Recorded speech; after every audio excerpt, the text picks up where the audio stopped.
সব ধরনের কার্যক্রমে সরকারি নিষেধাজ্ঞার প্রজ্ঞাপন জারির পর আওয়ামী লীগের নিবন্ধন স্থগিত করল ইসি। সাবেক সংসদ সদস্য ও সঙ্গীত শিল্পী মমতাজ ধানমন্ডি থেকে গ্রেফতার নিশ্চিত করেছে ডিবি। সদিচ্ছা থাকলে বর্তমান সুবিধা দিয়ে স্বাস্থ্যখাতে 25% উন্নতি সম্ভব বলেছেন প্রধান উপদেষ্টা। পরস্পরকে দোষারোপ না করে প্রতিকারে জোর। ইশরাক হোসেনের শপথ নিয়ে গড়িমসি, ক্ষমতার অপব্যবহার করছে এলজিআরডি মন্ত্রণালয়, আইন ও সংবিধান বিশেষজ্ঞদের অভিমত। দেখছিলেন ক্রাউন সিমেন্ট সংবাদ শিরোনাম। আওয়ামী লীগের নিবন্ধন স্থগিত করেছে নির্বাচন কমিশন ইসি। নির্বাচন কমিশনের সিনিয়র সচিব আক্তার আহমেদ রাত 9:15টার দিকে নির্বাচন ভবনে এক ব্রিফিংয়ে তথ্য জানিয়েছেন। আক্তার আহমেদ বলেন, স্বরাষ্ট্র মন্ত্রণালয় থেকে বাংলাদেশ আওয়ামী লীগ এবং তার অঙ্গ সংগঠনের ভ্রাতৃপ্রতিম সংগঠনগুলোর কার্যক্রম নিষিদ্ধ করা হয়েছে। এর ধারাবাহিকতায় নির্বাচন কমিশন আওয়ামী লীগের নিবন্ধন স্থগিত করার সিদ্ধান্ত নেয়। কমিশনের এই সিদ্ধান্ত অনুযায়ী গেজেট নোটিফিকেশনে জারি করেছে ইসি। কী কারণে আওয়ামী লীগের নিবন্ধন স্থগিত করা হয়েছে এমন প্রশ্নের জবাবে নির্বাচন কমিশনের সিনিয়র সচিব বলেন, এটা হলো যে স্বরাষ্ট্র মন্ত্রণালয়ের যে বলে বিজ্ঞপ্তি প্রজ্ঞাপন জারি করেছে তারই ধারাবাহিকতায় এই সিদ্ধান্ত নেওয়া হয়েছে। স্বরাষ্ট্র মন্ত্রণালয় থেকে বাংলাদেশ আওয়ামী লীগ এবং তার অঙ্গ সংগঠন এবং ভ্রাতৃপ্রতিম সংগঠনগুলোর কার্যক্রম নিষিদ্ধ করেছে। তার ধারাবাহিকতায় ইলেকশন কমিশন সিদ্ধান্ত নিয়েছে যে আওয়ামী লীগের নিবন্ধন স্থগিত করা হলো। সেই অনুযায়ী আমরা আজকে গেজেট নোটিফিকেশনটা জারি করেছি। স্বরাষ্ট্র মন্ত্রণালয়ের যে বিজ্ঞপ্তি প্রজ্ঞাপন সেটার ধারাবাহিকতায় আমরা এখানে এটা করেছি। এর আগে আওয়ামী লীগের যাবতীয় কার্যক্রম নিষিদ্ধ করে প্রজ্ঞাপন জারি করেছে সরকার। সোমবার বিকেলে সংক্রান্ত প্রজ্ঞাপন জারি করা হয়। এর ফলে আদালতে আওয়ামী লীগের বিচার হওয়ার আগ পর্যন্ত এই দলটি বা এর সহযোগী কোনো সংগঠন মিছিল, সভা সমাবেশ করতে পারবে না। এমনকি অনলাইন কিংবা সামাজিক যোগাযোগ মাধ্যমে প্রচারণা চালাতে পারবে না আওয়ামী লীগ। বিস্তারিত থাকছে ওবায়দুল মামুনের প্রতিবেদনে। গত বৃহস্পতিবার রাত থেকে প্রধান উপদেষ্টার বাসভবন যমুনার সামনে আওয়ামী লীগের রাজনীতি নিষিদ্ধ ও নিবন্ধন বাতিলের দাবিতে অবস্থান কর্মসূচি পালন করে এনসিপি। পরদিন শুক্রবার বিকেল থেকে শাহবাগ অবরোধ করে আওয়ামী লীগের কার্যক্রম বন্ধ সহ 3 দফা দাবিতে আন্দোলন করে এনসিপি সহ বিভিন্ন দল। শনিবার রাতেই জরুরি বৈঠকে বসে উপদেষ্টা পরিষদ। সিদ্ধান্ত হয় আওয়ামী লীগের কার্যক্রম নিষিদ্ধের। বাংলাদেশের আওয়ামী লীগ ও তার নেতাদের বিচার কার্য সম্পন্ন না হওয়া পর্যন্ত দেশের নিরাপত্তা ও সার্বভৌমত্ব রক্ষা, জুলাই আন্দোলনের নেতাকর্মীদের নিরাপত্তা এবং আন্তর্জাতিক অপরাধ ট্রাইব্যুনালের বাদী ও সাক্ষীদের সুরক্ষার জন্য সন্ত্রাস বিরোধী আইনের অধীনে সাইবার স্পেস সহ আওয়ামী লীগের যাবতীয় কার্যক্রম নিষিদ্ধ করার সিদ্ধান্ত গ্রহণ করা হয়েছে। সোমবার বিকেলে আওয়ামী লীগের রাজনীতি নিষিদ্ধের প্রজ্ঞাপন জারি করে সরকার। এতে বলা হয়, কোনো ধরনের সভা সমাবেশ কিংবা মিটিং মিছিল বা অনলাইন কিংবা সামাজিক যোগাযোগ মাধ্যমেও তা প্রচারণা চালাতে পারবে না। সচিবালয়ের স্বরাষ্ট্র উপদেষ্টা বলেন, কোনো ধরনের মিটিং মিছিল করলে তাৎক্ষণিক ব্যবস্থা নেবে সরকার। আইনে যেটা আদেশ হয়েছে যেটা ওইটা হয়েছে, আইন যেটা হয়েছে ওইটার আমরা ইমপ্লিমেন্ট করার দায়িত্ব হলো আমাদের। আপনাদের কাছে অনুরোধ করবো, আপনারা যদি একটু আমাকে আগে জানাই দিতে পারেন, যেমন অনেকগুলি মিছিলের কথা বললেন, তা আমরা সাথে সাথে অ্যাকশন নিয়ে নিব। আর আপনাদের জানানোর আগে যদি আবার আমাদের ইন্টেলিজেন্সের মাধ্যমে যদি আমরা খবর পেতে পারি, আমরা অ্যাকশন নিয়ে নিব। 5 আগস্ট শেখ হাসিনা সরকারের পতনের পর থেকে দলটির শীর্ষ নেতারা সবাই লাপাত্তা। দলটির তেমন কোনো কর্মসূচি নেই। মাঝে মধ্যে গোপনে ঝটিকা মিছিল করেছে এর তৃণমূলের স্বল্প সংখ্যক কর্মী সমর্থক। ওবায়দুল্লাহ মামুন, বাংলা ভিশন, ঢাকা। সরকারি মদদে আওয়ামী লীগ নিষিদ্ধের নাটক সাজানো হয়েছে, অভিযোগ করেছেন বিএনপির স্থায়ী কমিটির সদস্য মির্জা আব্বাস। বিএনপির বিরুদ্ধে চক্রান্তের অংশ হিসেবে আওয়ামী লীগকে পুনর্বাসনের অভিযোগ করা হচ্ছে বলে মন্তব্য তার। বলেন, সরকার অন্য কারো উদ্দেশ্য বাস্তবায়নে কাজ করছে। আরও জানাচ্ছেন সিকান্দার মান। ঢাকা ৭ আসনের সাবেক সংসদ সদস্য ও জাতীয়তাবাদী ছাত্রদলের সাবেক সভাপতি নাসিরউদ্দিন আহমেদ পিন্টুর স্মরণ সভা হয় জাতীয় প্রেস ক্লাবে। বিএনপির স্থায়ী কমিটির সদস্য মির্জা আব্বাস বলেন, জনগণের মতামত ছাড়া কোনো করিডোর দেওয়ার অধিকার বর্তমান সরকারের নেই। বিএনপি দেশকে গাজা বানাতে দিতে চায় না, বিএনপিকে চাইলেই কেউ শেষ করতে পারবে না বলেও মন্তব্য করেন মির্জা আব্বাস। আমার খুব সন্দেহ হচ্ছে আরও জানে কি কি ঘটতেছে, নইলে শাহবাগের এই নাটক কেন হঠাৎ করে? যে শাহবাগ আপনারা বন্ধ করেছেন, যে শাহবাগের এই এলাকাতে, এই সমস্ত এলাকাতে মিছিল মিটিং করা যাবে না, সেখানে সরকারের পৃষ্ঠপোষকতায় সরকারের দল এনসিপির লোকেরা ওখানে মিছিল মিটিং করে কিভাবে? আর কোন দাবিতে মিছিল মিটিং করলো? কি দাবিতে? দাবি জানে কি কি দাবি? আওয়ামী লীগ নিষিদ্ধ করতে হবে। তো আওয়ামী লীগ নিষিদ্ধ করতে না করছে কে ভাই? কে না করছে? বিএনপি না করছে? খুব চেষ্টা করছে চালানোর জন্য। বিএনপি নাকি আওয়ামী লীগকে কি করতে চায়? পুনর্বাসিত করতে চায়। আমাকে বড় ঠেকা পড়ে গেছে ভাই বিএনপির আওয়ামী লীগের পুনর্বাসিত করতে। এদিকে আন্তর্জাতিক নার্সেস দিবস উপলক্ষে জাতীয় প্রেস ক্লাবে আলোচনা সভা করে নার্সেস অ্যাসোসিয়েশন অব বাংলাদেশ। বিএনপির সিনিয়র যুগ্ম মহাসচিব রুহুল কবির রিজভী অভিযোগ করেন, বিগত দিনে মেগা প্রজেক্টের নামে টাকা পাচার করেছে আওয়ামী লীগ সরকার। মেগা প্রজেক্টের নামে টাকা পাচার, এর যদি 10% এই যে টাকা পাচার হয়েছে, এই যে টাকা জালিয়াতি হয়েছে, সব সুদ্ধা 5.5 লক্ষ কোটি টাকা, এর কিছু অংশ দিলেই তো আমাদের স্বাস্থ্য খাত অনেকটাই উন্নত হতো, অনেকটাই আমাদের সাধারণ মানুষ স্বাস্থ্য সেবার মধ্যে তারা যেতে পারত। এবং যে দেশের হিউম্যান ডেভেলপমেন্ট অগ্রগতি হয় না, সেটা তো উন্নত দেশ হতে পারে না, যতই আপনি উড়াল সেতু দেখান, যতই মেট্রো রেল দেখান। দেশের প্রয়োজনে দলমতের ঊর্ধ্বে উঠে সবাইকে ঐক্যবদ্ধ থাকার কথাও বলেন বিএনপি নেতারা। সিকান্দার রেমান, বাংলা ভিশন, ঢাকা। স্বৈরাচার সরকারের প্রধানমন্ত্রী শেখ হাসিনাকে জুলাই আগস্টের মানবতা বিরোধী অপরাধের নির্দেশনা, উস্কানি সহ 5 অভিযোগে অভিযুক্ত করে তদন্ত প্রতিবেদন জমা দিয়েছে আন্তর্জাতিক অপরাধ ট্রাইব্যুনালের তদন্ত সংস্থা। আরও জানাচ্ছেন নাবিল জাহাঙ্গীর।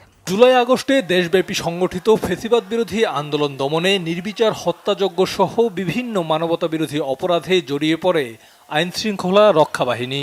সোমবার স্বৈরাচার সরকারের সাবেক প্রধানমন্ত্রী শেখ হাসিনা, সাবেক স্বরাষ্ট্রমন্ত্রী আসাদুজ্জামান খান কামাল ও সাবেক আইজিপি চৌধুরী আবদুল্লাহ আল মামুনের বিরুদ্ধে জুলাই আগস্টের মানবতা বিরোধী অপরাধের মামলার তদন্ত শেষে প্রতিবেদন দাখিল করে ট্রাইব্যুনালের তদন্ত সংস্থা।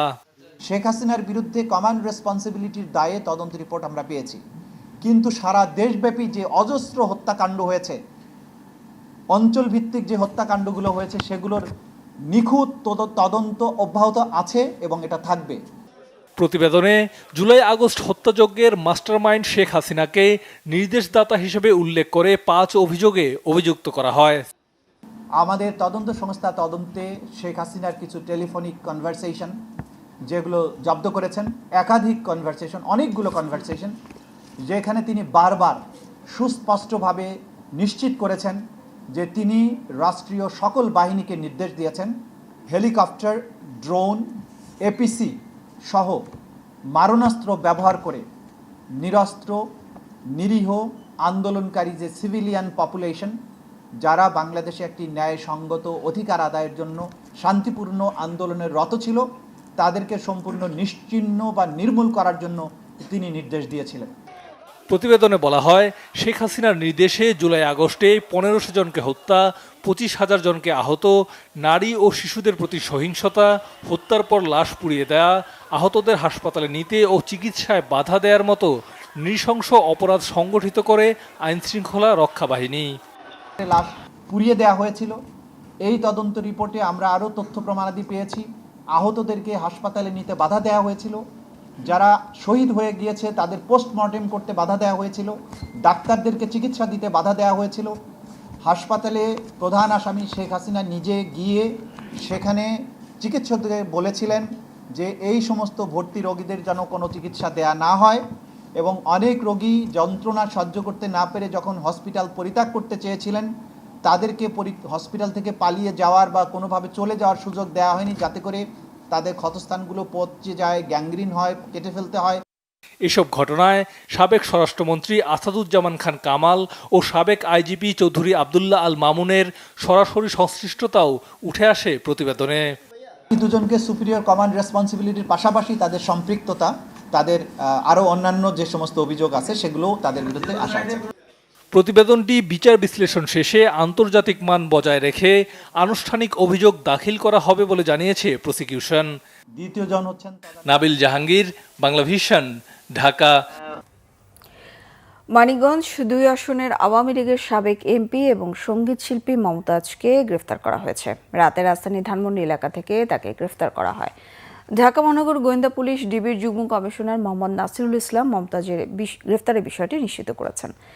জানা গেছে ধানমন্ডির স্টার কাবাবের পেছনের একটি বাড়ি থেকে রাত 12:15টার দিকে মমতাজকে উদ্ধার করা হয়। মমতাজের বিরুদ্ধে হত্যাসহ একাধিক মামলা রয়েছে।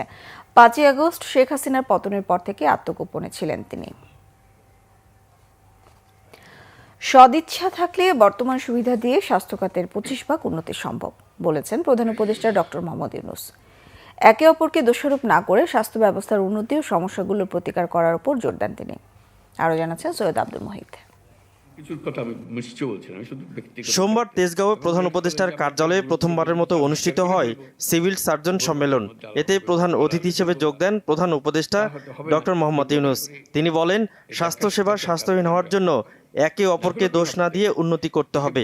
দেশের ভেতরে মহা পরিবর্তন হয়েছে, 1000 বছরেও এমন পরিস্থিতি আসবে না, সেই সুযোগ কাজে লাগানোর আহ্বানও জানান প্রধান উপদেষ্টা। কারো সাহায্যের দরকার নাই, উপরওয়ালার দিকে তাকিয়ে থাকতে হবে না, নিচেরওয়ালার কাছে তার কোনো বিশেষ সুবিধার কথা বলতে হবে না। আমরা নিজেরাই যেভাবে আছে ওভাবে এই সম্মেলন ঠিক করলাম যে এইভাবেই আমরা এই পরিস্থিতির মধ্যেই সমস্ত অভাব এবং ঘাটতির মধ্যেই আমরা এর চেয়ে ভালো করব। আমি একদম নিশ্চিতভাবে বলতে পারি স্বাস্থ্যসেবা 25% ভালো গেছে। শুধু এইটুকু চিন্তা করে আমরা এর চেয়ে ভালো করব। তিনি বলেন, স্বাস্থ্য খাতে শৃঙ্খলা ও জবাবদিহিতার বড় অভাব, আন্তরিকতা দিয়েই অনেকখানি এগিয়ে নেওয়া সম্ভব। দুর্নীতি কমিয়ে তা কাজে লাগানোর তাগিদ দেন। দুর্নীতি এক জিনিস কি ছিল, কিভাবে হয়েছে সেটা ব্যাখ্যা আমার দেওয়ার দরকার নেই, আপনারা অনেক জানেন। সেটা যদি আমি কমাতে পারি, সেটা যদি আমি বন্ধ করতে পারি, সেটুকু যদি কাজে লাগাতে পারি, যেখানে আমি অন্যরা আমাদের সুযোগ দিয়েছিল সেই সুযোগ ওই কারণে আমরা করেছি, এখন সেই সুযোগও চলে গেছে, আমরা এর মধ্যে নেই। চিন্তা করেন কি করতে পারেন, এটা কেউ বাধ্যবাধক করে বাধ্যতামূলকভাবে আরেকটা সার্কুলার জারি করে করতে হবে এমন কিছুর কথা আমি নিশ্চয় বলছি না, আমি শুধু ব্যক্তিগত দায়িত্বের কথা বলতেছি। এটা সুযোগ এবং আমি পারি। স্বাস্থ্য সংস্কার কমিশনের রিপোর্ট বাস্তবায়নে সবার সহযোগিতা প্রয়োজন বলেও মন্তব্য করেন প্রধান উপদেষ্টা। এই রিপোর্ট আমাদেরকে দিয়েছে, আমরাও সম্মান করছি। সৈয়দ আব্দুল মুহিত, বাংলা ভিশন, ঢাকা। বাংলাদেশ, নেপাল, ভুটান ও ভারতের উত্তর পূর্বাঞ্চলীয় 7টি রাজ্যের মধ্যে একটি সমন্বিত অর্থনৈতিক কৌশল প্রণয়ন করতে আহ্বান জানিয়েছেন প্রধান উপদেষ্টা ডক্টর মোহাম্মদ ইউনূস। জলবিদ্যুৎ, স্বাস্থ্যসেবা ও সড়ক যোগাযোগে আন্তঃসীমান্ত সহযোগিতার সম্ভাবনার উপর গুরুত্ব আরোপ করেন তিনি। সফররত নেপালের ফেডারেল পার্লামেন্ট হাউস অব রিপ্রেজেন্টেটিভের ডেপুটি স্পিকার ইন্দিরা রানা সৌজন্য সাক্ষাৎ করতে গেলে প্রধান উপদেষ্টা এমন মন্তব্য করেন। অভিন্ন অবকাঠামো ও জ্বালানি উদ্যোগের মাধ্যমে আঞ্চলিক সহযোগিতা জোরদারে গুরুত্ব দেন। ভারতীয় গ্রিড ব্যবহার করে নেপাল থেকে বাংলাদেশে 40 মেগাওয়াট জলবিদ্যুৎ আমদানির জন্য স্বাক্ষরিত বাংলাদেশ, নেপাল, ভারত ত্রিপক্ষীয় বিদ্যুৎ বিক্রয়ের কথা স্মরণ করে দেন। প্রধান উপদেষ্টা আশ্বস্ত করেন, রংপুরে 1000 শয্যার হাসপাতালটি নেপাল ও ভুটানে রোগীদের জন্য উন্মুক্ত করে দেওয়া হবে। বাংলাদেশকে অস্থিতিশীল করতে রাজনৈতিক উদ্দেশ্যে ভারত এই সময় পুশিনের মতো ঘটনা ঘটাচ্ছে বলে মনে করেন বিশ্লেষকরা। কূটনৈতিকভাবে সমস্যার সমাধানের উপর জোর দেন তারা।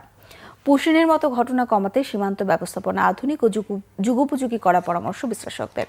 আহমেদ সরোয়ারের রিপোর্ট, ক্যামেরা ছিলেন সৈয়দ আমানুল্লাহ। পাক ভারত যুদ্ধের ডামাডোলে ভারতের উত্তর পশ্চিম সীমান্তে উত্তেজনা চললেও বাংলাদেশের সীমান্তে পুশিনের ঘটনা ঘটাচ্ছে ভারত। সম্প্রতি খাগড়াছড়ি, মৌলভীবাজার, কুড়িগ্রাম ও লালমনিরহাট সীমান্ত দিয়ে বেশ কিছু পুশিনের ঘটনা ঘটেছে। কোথাও কোথাও অবশ্য বাংলাদেশের বাধা পেয়ে পিছু হটেছে ভারত। আন্তর্জাতিক ও নিরাপত্তা বিশ্লেষকরা মনে করেন ভারত তাদের অভ্যন্তরীণ সমস্যা থেকে দৃষ্টি অন্যত্র সরাতেই অতীতেও এ ধরনের ঘটনা ঘটিয়েছে। যে তার যে ধারাবাহিক যেই আচরণ তারই একটা বহিঃপ্রকাশ এটা, এবং আমরা হয়তো এখনকার কনটেক্সট এটাকে বোঝার চেষ্টা করছি।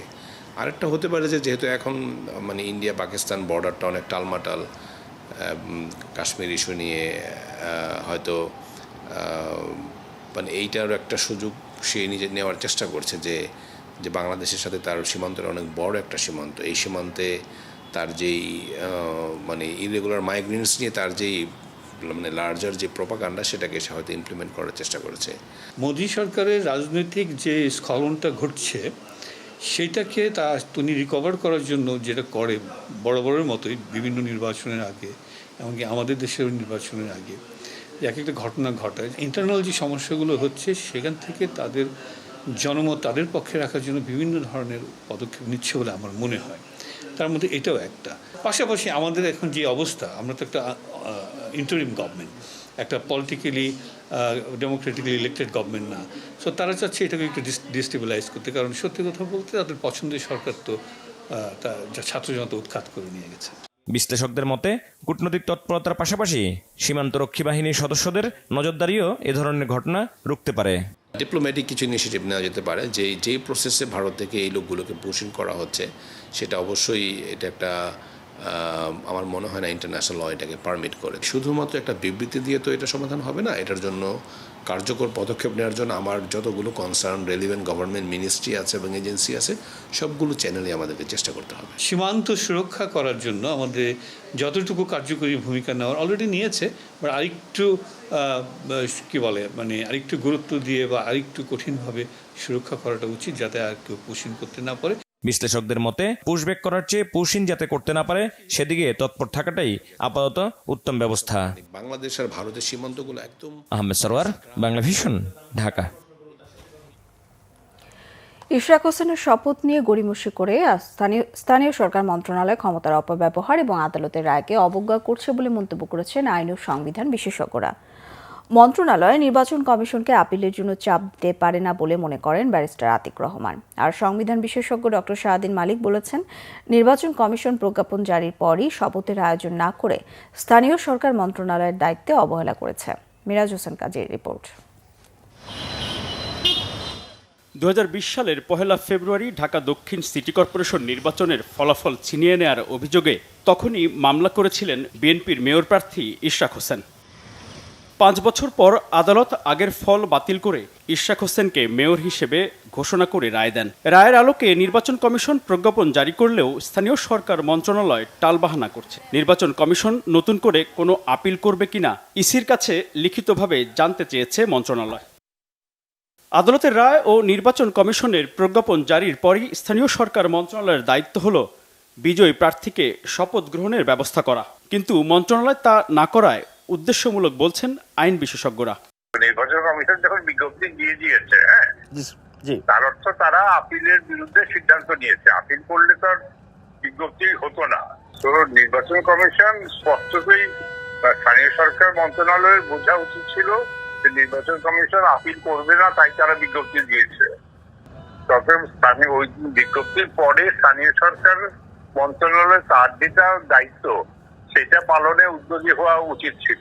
এটা অলরেডি একটা এস্টাবলিশ রায় হয়ে গেছে, সেখানে এটাকে কিন্তু আমার মনে হয় যে একটা কোর্টের যে একটা রায় প্রদত্ত হলো এবং ওই যে ইলেকশনটাতে করাপশন হয়েছিল, রিগিং হয়েছিল, বেআইনিভাবে প্রচুর ভোট পড়েছিল, এটা লফুল একটা জাজমেন্টকে কিন্তু ওনারা এই স্থানীয় সরকার মন্ত্রণালয় এটাকে কিন্তু ডিবার করার চেষ্টা করছে।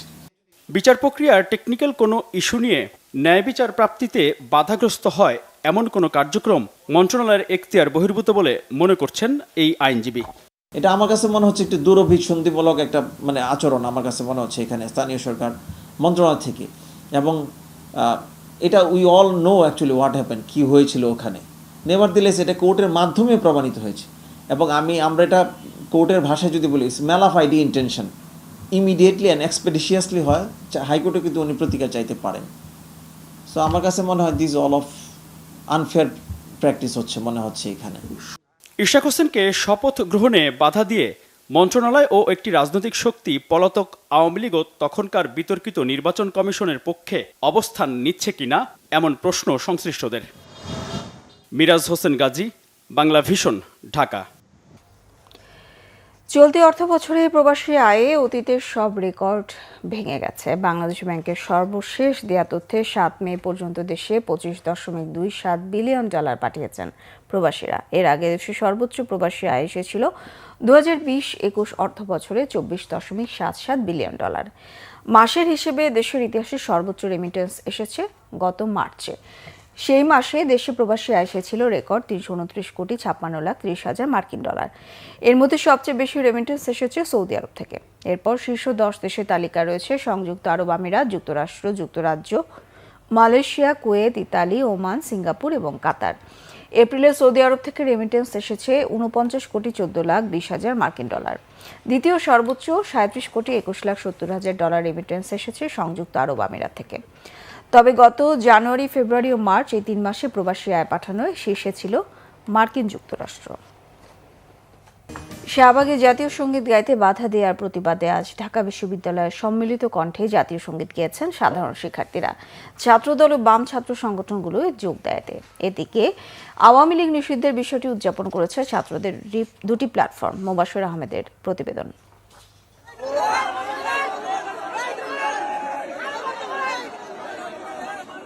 আওয়ামী লীগকে নিষিদ্ধ করা সহ 3 দফা দাবিতে শনিবার শাহবাগে অবরোধ চলাকালে ছাত্রদের জাতীয় সঙ্গীত গাইতে বাধা দেওয়ার বেশ কয়েকটি ভিডিও সামাজিক যোগাযোগ মাধ্যমে ভাইরাল হয়। এ নিয়ে নানা প্রশ্ন ও সমালোচনার সৃষ্টি হয় সর্বমহলে।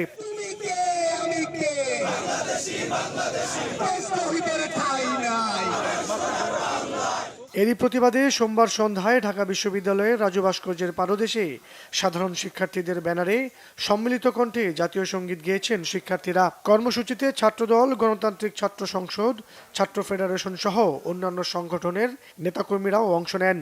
একটা ভিডিওতে দেখা যাচ্ছে যে বাংলাদেশের জাতীয় সঙ্গীত যখন বাজছিল তখন কিছু আন্দোলনকারীর রূপে কিছু বাংলাদেশ বিরোধী শক্তি যারা পাকিস্তানের 71 সালে পাকিস্তানের পক্ষে নিয়েছিল সেই শক্তি বাংলাদেশের জাতীয় সঙ্গীত বন্ধ করার জন্য স্লোগান দিয়েছে। যারা এই জাতীয় সঙ্গীতকে অবমাননা করে তারা বাংলাদেশের স্বাধীনতাকে অস্বীকার করে। জাতীয় সঙ্গীতকে অবমাননা করে যাবে সেটা হতে পারে না। তো জাতীয় সঙ্গীত অবমাননার বিরুদ্ধে আজকে আমাদের এখানে একটি সমবেত। এদিকে ছাত্র জনতার অভ্যুত্থানে ক্ষমতাচ্যুত আওয়ামী লীগের কার্যক্রম নিষিদ্ধ ঘোষণা উদযাপনে শাহবাগে গরু ও খাসি জবাই দিয়ে সর্বসাধারণের জন্য খিচুড়ি ভোজের আয়োজন করে জুলাই রেভলিউশনারি অ্যালায়েন্স ও private university National Association of Bangladesh নামের দুটি প্ল্যাটফর্ম। মোবাশ্বের আহমেদ, বাংলা ভিশন, ঢাকা। সংবাদ শেষ করব ক্রাউন সিমেন্ট শিরোনামগুলো আরো একবার জানিয়ে।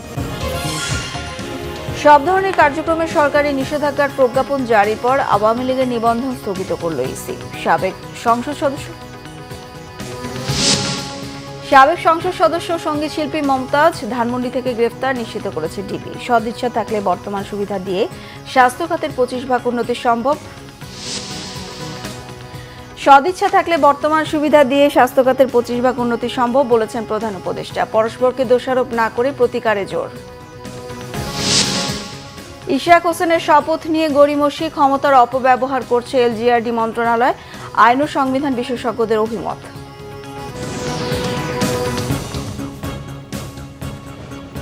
এই ছিল এখনকার মতো। পরের সংবাদ সকাল 7:30টায়। দেখার আমন্ত্রণ রইল। এছাড়া বাংলা ভিশন সংবাদ ও সংবাদ সংশ্লিষ্ট অনুষ্ঠান দেখতে ভিজিট করুন www.bbnews24.com ও facebook.com/banglavisionnews। সাবস্ক্রাইব করুন youtube.com/banglavisionnews। সঙ্গে থাকায় ধন্যবাদ সবাইকে।